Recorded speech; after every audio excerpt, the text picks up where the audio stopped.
Everyone, I'm Abby Salmon from the University of Georgia. On behalf of the National ESP Professional Development Committee, I would like to welcome you all today to Augmented Reality, 360-degree images and virtual reality, 3D printing, and crowdsourcing in extension. At this time, I would like to introduce to you all our wonderful presenters for today. We have with us Angela Gupta. Angela is the University of Minnesota Extension Forester using 3D printing for new species identification training. We also have with us Amy Reger, who is the Minnesota Master Naturalist Program Director and Extension Educator in Fish, Wildlife, and Conservation Education. We also have Megan Weber. Megan is an Extension Educator at the Minnesota Aquatic Invasive Species Research Center. We have Margot Bowerman. Margot is a 4-H Extension Educator in Youth Development focused on STEM. And last but not least, we have Lisa Anderson. Lisa is a creative manager who focuses on emerging and design technologies. I know they will be presenting with us some great information today, and we do encourage questions from the audience. If you would, though, please type those questions in the chat box, and we will be monitoring those questions, and we will answer those at the end of each segment. We also ask that you do leave the bandwidth for the presenters, so if you would also make sure that your video and your microphones are off at this time. So at this point, I will go ahead and turn it over to our presenters, and I'm looking forward to some great information today. Awesome, thanks Abby. This is Angie Gupta and I'm gonna start out the presentation. So make sure this is all working for us. Excellent. The presentation outline you'll see before you, we're gonna learn what worked and what didn't using those three-dimensional 3D printed models, augmented reality or AR for short, virtual reality or VR for short, and 360 images. Hopefully we'll try to explain a little bit about the difference between those two. And then we have 2 examples of using crowdsourcing and extension programming. Between each of those 4 segments, there will be an opportunity for questions about that specific segment. And then at the very end, there will also be a question and answer and discussion time. And again, if you would please type in your questions and then Abby will facilitate those during the Q&A times. So first, we're gonna get started straight away with the 3-dimensional models. And hopefully you can see the fish in the upper right-hand corner spinning around. I also want to point out that actually all of these models are for sale at this link right here, the short Z link. But really, what's this about? So these are 3-dimensional models that we have been using for invasive species early detection and identification training. And so what that is we have an invasive species, a noxious weed list in the state of Minnesota. So those are species that have a variety of state statutes around some of them. The eradicate list, you have to kill them. But the very definition of early detection is that you are trying to train people on things they probably have not seen before, right? And in Minnesota, everyone wants their trainings in winter when they're not in the field. So we have a lot of requests for February trainings. Well, plants like this Japanese hops in the corner is never out. It's always under the snow. It's an annual, so it's a seed in February. And so it was a real challenge for us to figure out how we were gonna to do that better. And so we stumbled on the idea of using a 3D printing. And so that is a 3-dimensional printer. These are all plastic composites. And then we hired an artist, and I'll show you some examples of that. But right now we have a variety of plants. And if it helps you for scale, these all fit in a basketball trophy case. So that's they're not bigger than that at this point. And then Megan Weber, who you'll hear from in a little bit, is our aquatic invasive species coordinator. And it turns out it is even harder to do early detection identification with fish because, as you can imagine, they get funky in a hurry. And so she was carrying around big tubs of ice and trying to help people understand it, but they get slimy and gross. So we have fish on a stick, like themed for the Minnesota State Fair, if you will. But these are all life-size at the size that they are likely to be confused. And there are a series of invasive fish and then their native lookalikes, so people can compare and contrast. And all of these models are scientifically accurate, right down to the number of scales on a fish. So this is how we do that.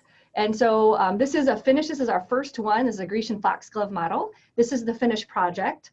But how we got there is through this process. So on the left, you see this is actually a digitally sculpted model. And so we have hired an artist who does this digital sculpting in a software program. And then she sends this file off to a digital printer, and they send her back this plastic 360 print, essentially. And then she hand paints them. So they go from this in her studio back to this. And for every model, it's that same process. I will tell you, I think one of the hardest parts for us of developing these models is that to get them scientifically accurate turns out to be really hard.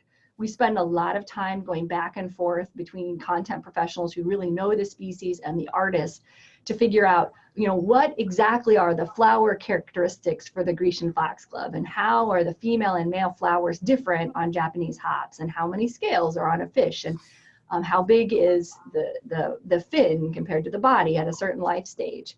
And so that has been a really interesting challenge, but ultimately when we get it done, it has proved to be incredibly helpful. So we can carry these around. They're fake, they're plastic, so there's no regulation around them. There's no restriction of movement. They don't get funky, they don't die. And truthfully, now they're available for sale. So we're pretty pleased with this. Everybody always wants to know how much it costs. So this is about the estimate per model. So time to sculpt takes her about 12 hours. Cost to print is about 80 bucks. I think we're on our 3rd printer. So there's been a learning curve to try to figure out what printer technology works best for this application. And we've used different composite materials, and we're still fine tuning that. But anyway, it's a process. It takes only 4 hours to paint these things. And so a new model runs roughly $400. Additional models cost less. And then again, if you want to run it through us at this Z link, we have a series that are just for sale at a fixed price. And then we get a small commission if you want species that we don't have, but you might be interested in. So pros and cons. So pros, there are currently about 20 available, and the cost to purchase kind of off the rack, those 20 are between $300 and $500 per model.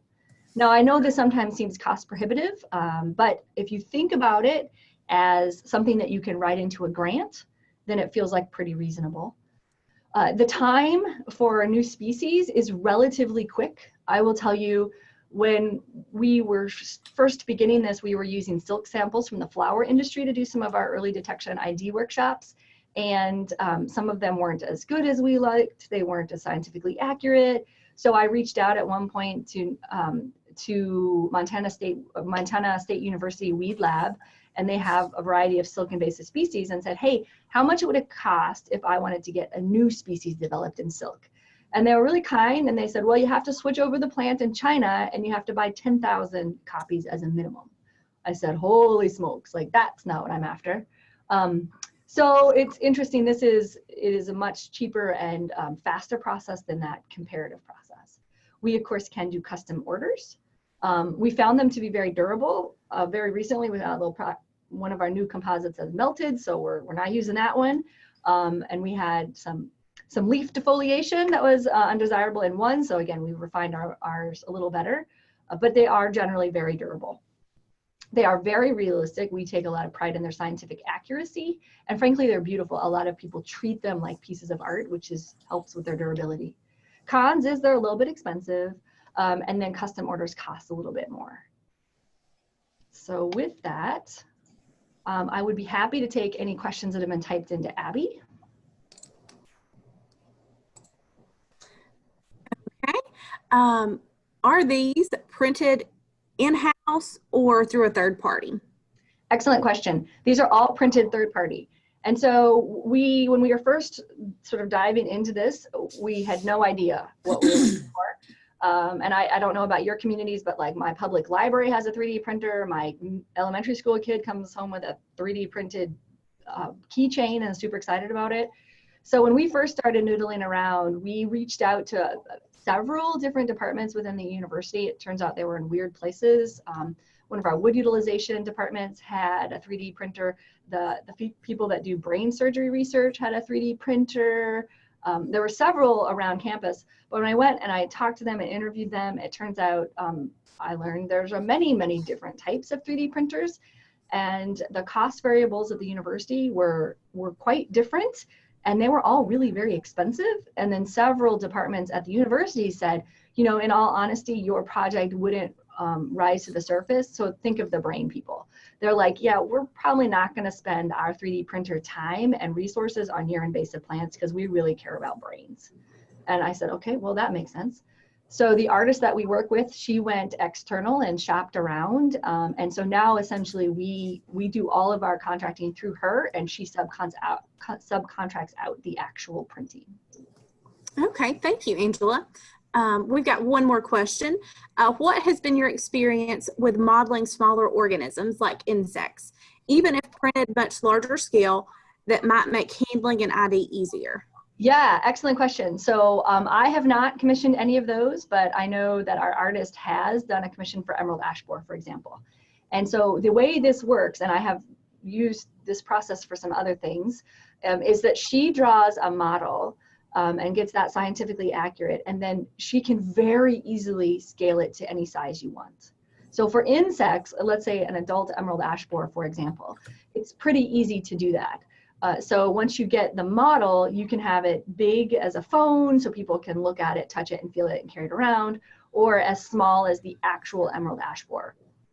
That's really easily done. I will say with plants, as you might imagine, plant characteristics themselves change as a plant grows.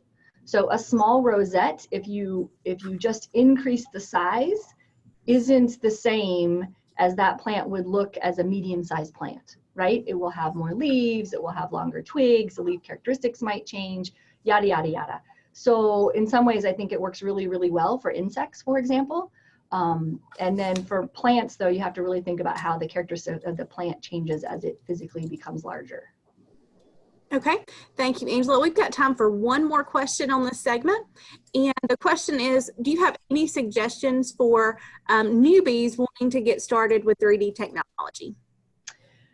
Yeah, so depending on how much time and energy and enthusiasm you have for it, you might want to just call us, and we could help get you in the queue up here. Because I will say it's a huge learning curve, and it's one that I don't think is a well-developed marketplace where you can just kind of call and ask the public, service representative your questions and they'll have standard answers for. There's a lot more detective work that has to happen, and then a fair bit of trial and error. And so you're going to need to have the wherewithal and the patience to do that. And frankly, probably some institutional support, right? To have things not go well and have a little bit of money. And for us, it's taken a little time. That whole artistic, scientific accuracy component has been months in the works. But I think endurance and thinking outside of the box are going to be some key characteristics. All righty, we'll go ahead and close questions for this segment, and we'll turn it back over to our presenters. Excellent. And I believe Lisa is up now.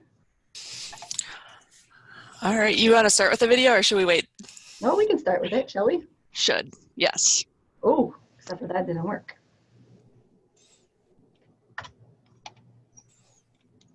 There we go.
Okay, so last summer I was approached to help with the augmented reality exhibit to help educate people on invasive species. And this was an exhibit that was at the state fair. Before the project, most of the augmented reality I had done was with print pieces, so like postcards, posters, banners, stuff like that, and they would scan them and then those posters or banners would come to life. So the challenge that we had was this was a physical exhibit with three-dimensional objects. And so we had to come up with a way for the image recognition software to see a three-dimensional object, which can't, it's just, the visual is gonna change at every angle. So we ended up using the markers, these little zap codes, as what was going to trigger it and kind of determine the location. And that way we could kind of just trial and error and a little bit of math to try and figure out how big we needed to make the images to get them to appear right over the object. And overall, it turned out really well. So yeah. Megan, are you adding anything to this? Yeah, I certainly can. So, so Lisa was kind of like the tech person for Angie and Margot and I on this one. So we brought in the content area, and then she kind of made that magic happen for stuff to appear. So kind of similar to the way that the 3D models came out. So it was a really nice way, especially in the aquatics world where I work, and I know this is true for terrestrial too, but for spaces where people can't explore on their own or typically don't, like if you're standing on a dock, you may not see some of these things, to have that overlay and people to really experience what happens when your mussels infest a lake and how quickly can they cover these plates, or learn how to explore their boats so that they know more about the best ways to prevent the spread of aquatic invasive species. It was a really fun and interactive tool. And then now since State Fair, we've found other places that we've been able to bring these and let people interact with that zap code, the little lightning bolt thing outside of the exhibit too. Sorry. Nope, that's fine. Okay, and so just to be clear, here on my screen is the zap code. It looks like that lightning, and when the phone interacts with that zap code is when the data on the screen shows up. So it's very similar technology to Pokemon Go. So here's this pros and cons. So we believe this to be great engagement, and I have some engagement specific statistics coming up shortly. It is fun and new. I don't think, though, that it is an accident that many of the users in the video that Lisa did for us were young people. They just jumped right on it with no trouble at all, and a lot of the older people stood behind them and watched. We were able to really, I think, do a nice job of presenting very key educational points, but that's critical, key educational points. This is not a big info dump. This is a few really important things that you want to express. It's easy, super easy to link to other resources.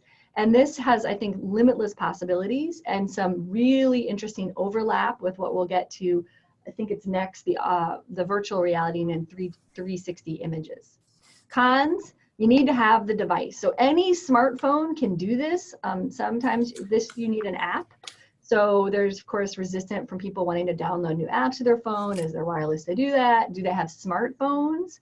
For this particular exhibit, we also were able to have tablets available, and we had 4-H ambassadors that were keepers of those tablets and could just pass them out to fair participants that went through. That worked really well. It is unfamiliar and can be intimidating for some user groups. Again, I think not youth, and lots of people were happy to interact with the youth, but it's a little trickier for older groups. Limited space, again, you have to have those really key and salient points. And then my take-home advice here is you use a professional. I have no idea how you would go about this without Lisa. Like, truly not an idea in the world.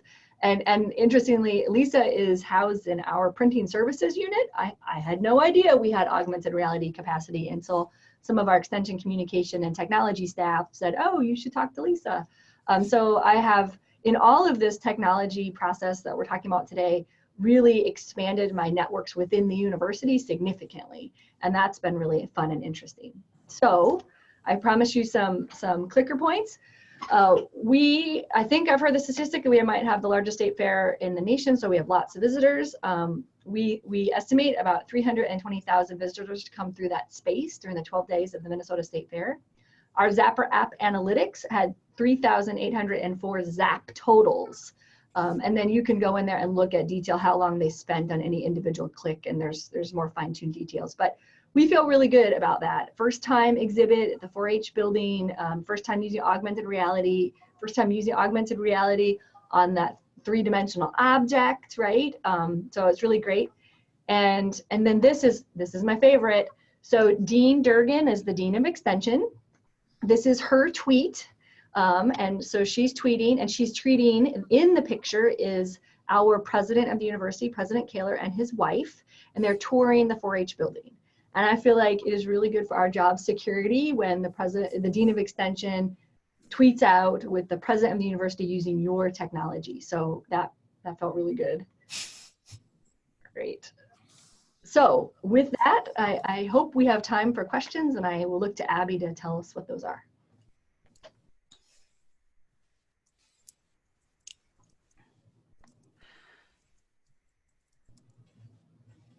Abby, you're muted if you're... I can... Yes. I apologize. I was muted there. Our first question is, what app do they need to access this type of information? So there are a lot of different augmented reality services out there, and then somebody who's really good with JavaScript could easily code something on their own, and then it would just use the camera to scan a QR code. We don't go that route just because it takes so much more time, and it really takes somebody who knows JavaScript inside and out.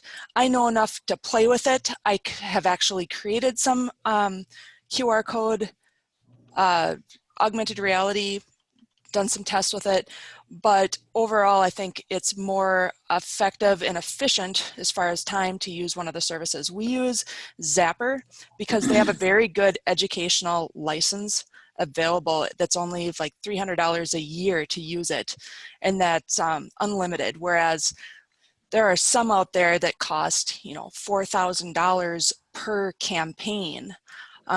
So some of them can be very expensive. Other ones will offer it completely for free if it's only used in the classroom, but then you can't use it for marketing or anything like that. So there are a lot of different options out there. We went with Zapper, and we use a program called ZapWorks Studio. And what it does is it still uses the JavaScript, but it kind of gives me the building blocks for JavaScript. So I don't have to write it completely from memory, completely from scratch. It kind of starts me out and just helps give me code hints, basically. Okay, thank you, Lisa. Is internet access required to utilize this technology? It is, yeah. Okay. And what was your budget for this project? The budget for this project was $5,000 for the augmented reality. We kind of did it over the course of maybe 3 months. So it definitely doesn't have to be that much. I think part of the reason that it was just because we had to do so much experimentation to try and get it to work with three-dimensional objects and do stuff a little bit different. There are some augmented reality campaigns. There was one recently that I did, and it was literally only $100 for 4 different pieces that they scanned. But then all it was they scanned it, and then the image on the poster would just come to life as a video. So something simple. So when it comes to augmented reality, the budget determines how much you can do, but really you can do small or you can do big. And I'll just add, so the dollar amount that Lisa targeted was just for the augmented reality. I think the dollar amount for the whole display space was closer to 10,000. I will say though that 4-H really used a lot of the state fair projects the 4-Hers brought to state fair. And so like that whole space was set up, and almost all of that was actually state fair projects. And it was the augmented reality pieces we just put on top of them. And it worked great. It was able to sort of display a couple of different things all at the same time. Okay. All right. We'll go ahead and close out questions, and we'll turn it back over to you guys. Great. So I'm moving on then to talk more about 3D imagery. So this is moving into the virtual reality space. And I forget if Angie started the definitions between augmented reality and virtual reality, but the augmented reality was kind of, it's that overlay. So like there's actual reality, like you can see the physical boat or whatever it might be on the screen, and it's overlaying a digital thing or extra space to it. So like it's Pokemon Go basically. And the 3D imagery doesn't have to be used as virtual reality, but it provides that opportunity. So that's where you can see like the people with the Google glasses, so the cardboard box where they're kind of exploring in space, and you really wonder what it is that they're seeing. It gives that opportunity for people to fully immerse into that environment. You can go ahead and go to the next slide, Angie. So this is kind of where we get this opportunity then to bring people to the field from the comfort of home.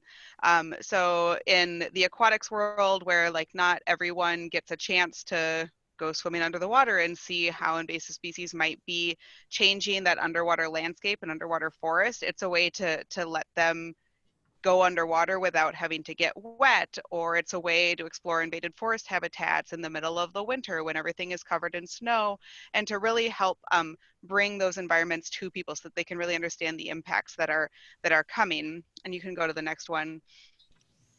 So the way that we do it, this is the camera that we're using. It's not the only camera out there that can capture 360 images, but this is the GoPro Fusion. This one is waterproof, which was kind of critical for the work that I do. So that's part of the reason we use this one. There's less expensive ones that you can't put underwater. So it has the two cameras you can see on that kind of side view. So there's a seam that you can pay attention to, but the further away things are from the camera, the less visible that seam is, where the two images from these kind of fisheye lenses are attaching. And you can go ahead and go to the next one. So this is what happens. This is the first video that we went out and took with it, and this was what we saw. It was winter. I went out with a team of researchers who are looking at Eurasian water milfoil under the ice to see kind of what it was looking like before spring. So there's a hole cut in the ice, and I have the camera on this big stick, and we're dunking it under now.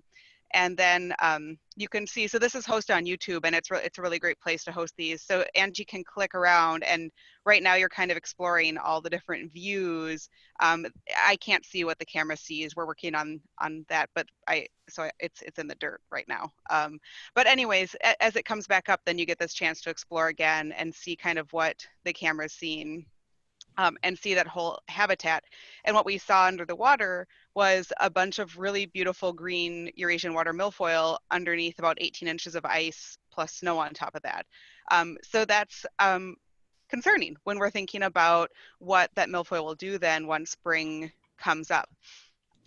So that was a really fun kind of first chance at using it. Then the next way that we used it was as a still. So this was more forest type habitat, and Angie can pull up the link. So we have these images hosted on our website. So if anyone happens to have Google glasses, or you get really excited and want to go buy a pair, they're only like 15 bucks. You can also explore this with the Google glasses, but there's our web developer was able to create a hosting system in the websites that you can explore. So it's a great way to kind of teach people how to look for invasive species in the wild. Like we teach about them when you see just it by itself. And now when you go into this forest habitat, all of a sudden some like yellow berries for the oriental bittersweet might pop out, and it kind of helps see more what that person would see once they're kind of released into the world. So that's where then that image down at the bottom, that it won't work if we click it now because we're on a computer, but you can see the white. Yeah, so if you click that thing, it changes the view for your mobile device, and you put it in those Google glasses. If you want to go back to the slides, Angie, I have a picture of it. You can see. I can't do it. There it goes. So that little bar goes away. There we go. So that's like kind of the basic, the cardboard ones, the actual Google Cardboard. They're kind of the least expensive. Not our favorite. There's a plastic pair that, and I think that's the $15 pair that works really well, but it just snaps your phone in.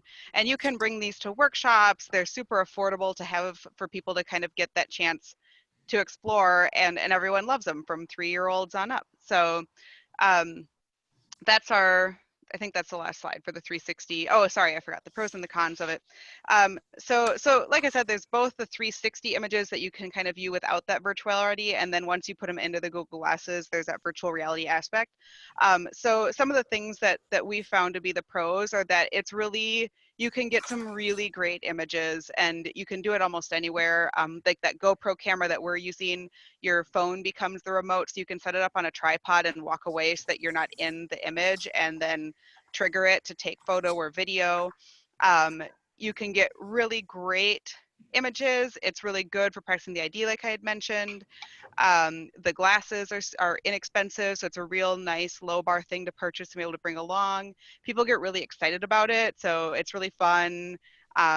You know, it's just like something super different. So I think that in itself kind of helps engage people, and it's really easy for the users too. There's not much of a learning curve. You click the button and you put it in the glasses, and then you just kind of start, like, you know, exploring all over the place. Kind of the cons of it are that if you want a really nice camera that's more expensive, the one that we bought was, once we got, you know, like the accessories, like the battery and the case, I think just shy of $1,000. We also learned that it's really easy to get bad images. So take lots of photos, make sure that you get some practice time with it before you go to like the critical space with the must-have images. And now I forgot what the VR glasses confusing was. Yeah, so some folks just like don't get it, right? Oh, sure. So I've done it at some when I do actually ID workshops where I'll teach the Oriental Bittersweet, for example, teach all the characteristics, and then I'll hand it to them. And then essentially the challenge is to find Oriental Bittersweet in that 360 space. So if you were in the woods. And it's interesting even how people that kind of know the plant have a really hard time picking it out in the woods, because it's just harder. The other thing, it's been a really great engagement tool, like at a booth, if you're trying to engage audience members that are kind of walking by casually. It's new technology, but they'll look at it kind of funny, right? And you have to put it up there and you have to sort of help them out. And as soon as they get it up, then it's cool. Then you start to get people waiting and stopping, but you can't just leave it on the desk and expect people to know what to do with it. They just kind of look at it like it's this weird novelty. That's where I was going. Thanks. So with that. And, yep. Oh. So we have space for everybody to ask some questions again. All right, wonderful. Our first question is, are there any project-specific curriculum that's been developed specifically for VR for 4-H projects? They said that they are familiar with Google Expedition and they have libraries, but they're looking for something that's a little longer than 1 or 2 lessons. To my knowledge, there hasn't been. Google and National have worked together, but I have not seen any curriculum and I haven't heard any whispers of curriculum. So I think there's a great potential there, but looking for somebody to start it, to plant the seeds. So I'd ask other people if they have heard of anything as well, but I haven't. Okay. And our next question, do you provide the phones with a Google Cardboard,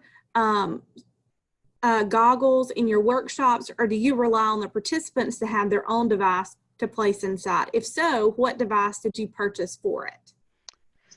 So we have not purchased the phones. We have tablets that we've used for like that augmented reality side. We have not purchased phones for the virtual reality and usually just have people go to the website from their own device. Really, it could be done from any inexpensive smartphone, though. It doesn't have to be connected to a network at all. It just has to be able to connect to Wi-Fi. So it doesn't have to be, you know, like a live phone that you're paying a contract for. When people have struggled, I'll strap my phone on for them. I will put out this word of warning to people who do that to disable your messages beforehand, because if anyone sends you something that you don't want to appear in Google Glasses, they'll see it. So, but for the most part, almost everybody has a smartphone. It's a very small number of people who don't. So in kind of the larger group spaces we've had, the people who don't, either I'll let them use mine or the person next to them shares their phone with them so that they can both explore. Okay. Yeah. Oh, go ahead. Oh, that's fine. Go ahead, Angela. No, I was going to say when I've done workshops, it's almost always been my phone just for expediency purposes, right? But at booths, it's a lot trickier because I might actually need my phone for something else. Okay, and that's all the questions we have for now, so we'll go ahead and move forward. Excellent. All right, my name's Amy Reger, and I'm the program director for Minnesota Master Naturalist. And so this has been an interesting project for me to work on all of these technologies, and this one is maybe a little more traditional with a bit of a twist. So the project we are going to talk about here is crowdsourcing, and two examples that we've used here in Minnesota. On the left, you'll see our latest book called By Land and by Sea. It's a pocket ID guide for non-native species found here in Minnesota. And then on the right, you're going to see the ash bike shed that Angie will talk a bit more about. I'm going to dive into By Land and by Sea.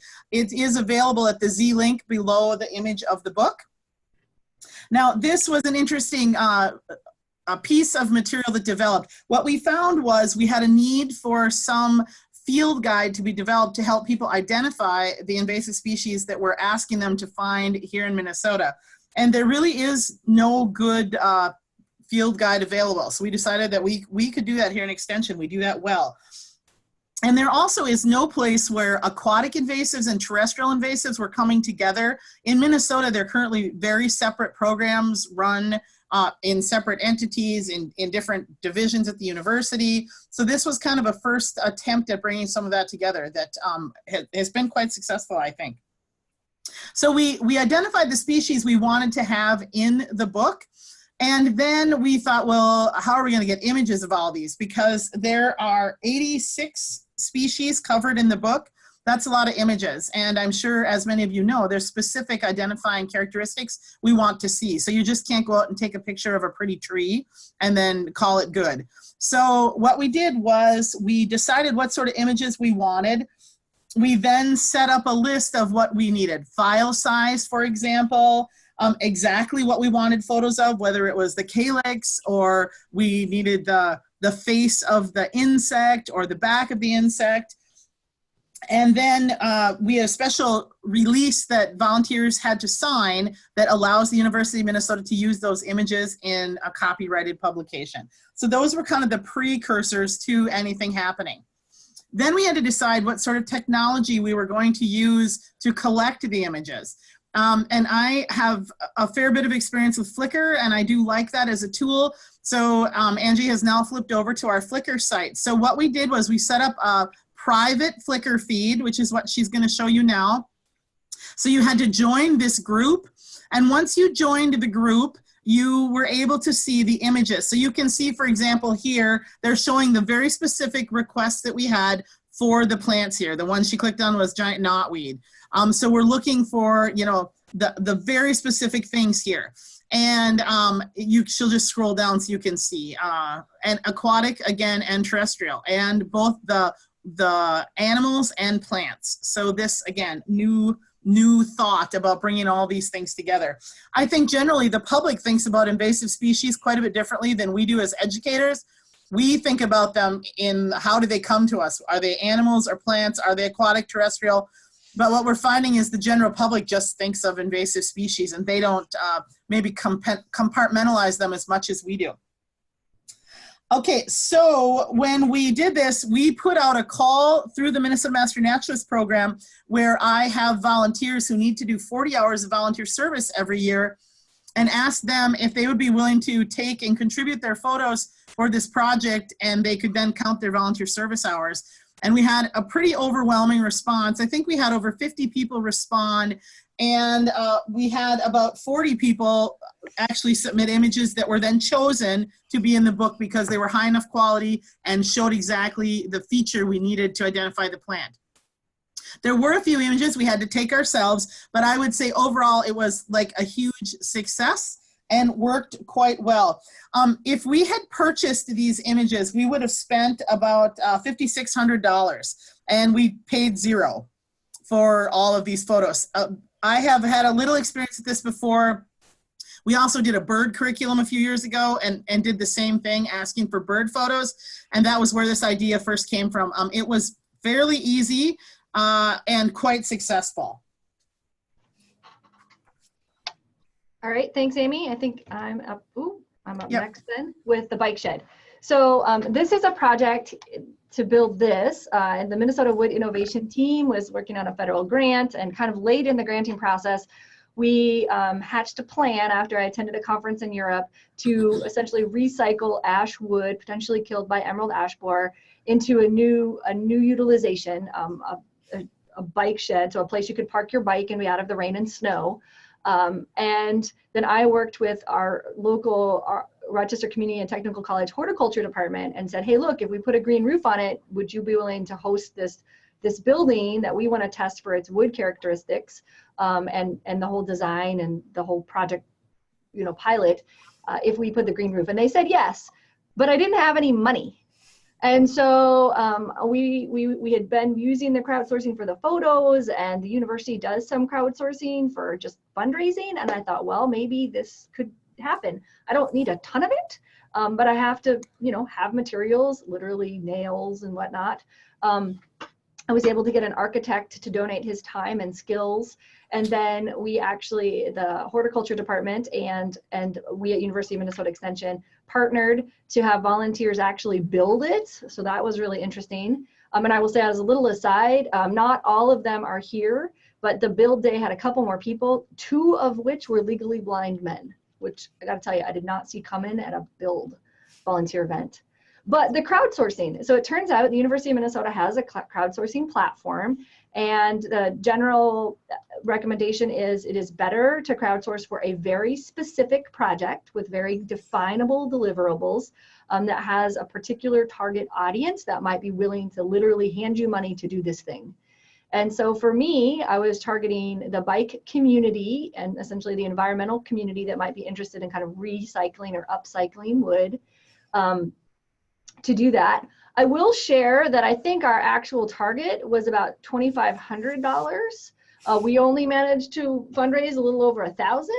Now it turns out in the end, that's likely to cover our costs. They came in quite a bit lower than we expected. The Hort department had no previous experience with green roofs, so they learned a lot at some conferences that reduced our prices. Again, the wood was free. We used volunteer labor. So I think the take-home message is it was relatively easy using the university system to set this up, have a link, post it on social media, get it out there.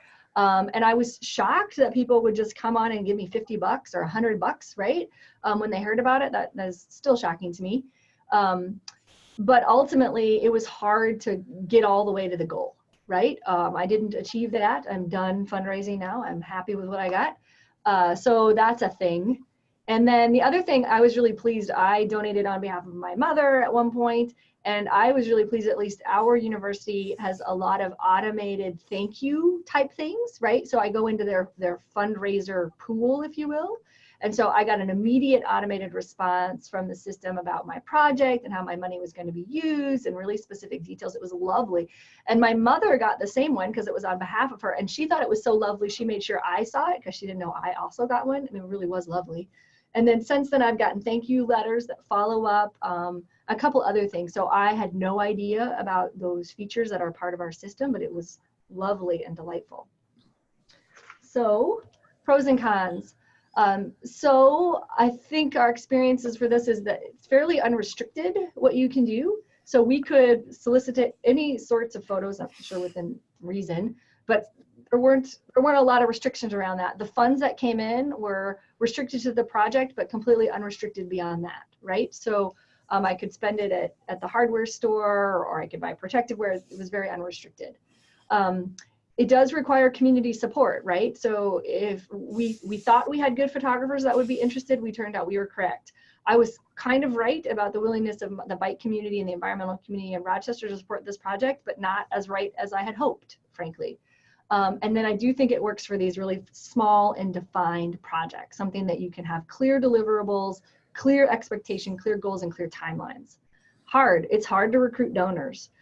In some ways, I think this was easier for the photo project than it was for just straight up cash donations. That was a thing. you need to have that infrastructure. I don't think I could have successfully done it if the university did not already have a crowdsourcing infrastructure. And then ultimately it still needs management. So we have some help with that on the university side. It's been kind of interesting to access my funds. That's a kind of wonky thing within the system. It can be done, but it's not as clear as you would think. And then ultimately it was tricky for me to like manage updates to the website, get new pictures up, all of that stuff. So again, that's just working across a lot of different groups within the big university. So with that, I hope we have time for questions.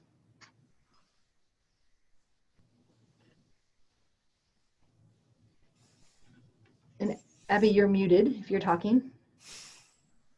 Yes, I am. Thank you so much. I did have a comment that stated that they had 4-H families to donate their old smartphones for them to utilize in using the virtual reality. So that's a great idea. And our first question is, what is green roof? Yeah, excellent question. So a green roof is a, oops, wrong way, sorry. Oh no, not what I meant to do. We'll go right back. So a green roof is this roof with plants on top. And so I think those are all sedums. I did not pick them. But the idea is that it's a roof with vegetation on it. So it has a lot of green infrastructure characteristics and doesn't have the same negative characteristics that an impervious surface would have. So this is, I think, only the 3rd green roof in Rochester, and it's the only one that is like accessible to the public in any kind of reasonable way. And it's a tiny scale, but that's fine. It's just a prototype. And to be real frank, the green roof went in about a week and a half ago because it's been snowing up in here until about three weeks ago. And we're really pleased with it thus far. Okay. Were you responsible for the most of the promotion of this crowdsourcing project, and how did you market that? I can take that one. Yeah, go. So for the photos, we used primarily Facebook and our existing audience with Master Naturalists. We did allow other natural resource extension participants. We offered for them to give us photos, and then were some people outside of our groups who got the message forwarded to them through others. So that was quite successful. So I would say we did manage this pretty much ourselves.